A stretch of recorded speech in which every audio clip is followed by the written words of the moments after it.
Sebuah minibus Toyota Avanza berwarna putih dengan nomor polisi BL1256NM terguling ke dalam tambak milik warga di kawasan Gampong Ketapang, Kecamatan Tanah Pasir, Aceh Utara, Kamis sore 3 Juli.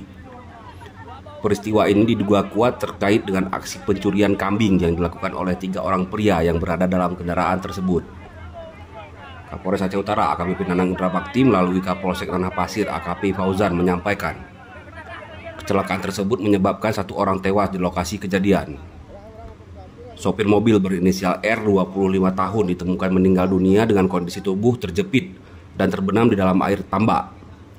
Sementara N 38 tahun penumpang lainnya mengalami luka-luka setelah sempat diamuk massa yang emosi. 1 orang lainnya berhasil melarikan diri dan kini masih dalam pencarian.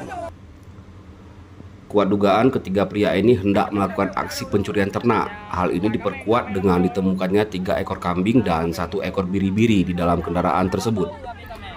Selain itu, polisi juga menemukan sebuah bong atau alat hisap sabu dan sebilah parang di lokasi kejadian.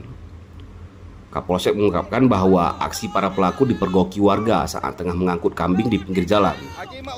Saat diteriaki maling, ketiganya panik dan melarikan diri dengan kecepatan tinggi. Namun saat melintas di gundukan jalan, mobil menjadi tak terkendali dan akhirnya terguling ke dalam tambak. Terduga pelaku yang mengalami luka-luka saat ini telah diamankan di Rutan Polres Aceh Utara untuk penyelidikan lebih lanjut. Sedangkan jenazah R telah dijemput pihak keluarga dan dimakamkan di kampung asalnya. Polisi masih terus melakukan penyelidikan dan memburu 1 pelaku lainnya yang melarikan diri. Masyarakat diminta untuk tetap tenang dan menyerahkan sepenuhnya penanganan kasus ini kepada pihak yang berwajib.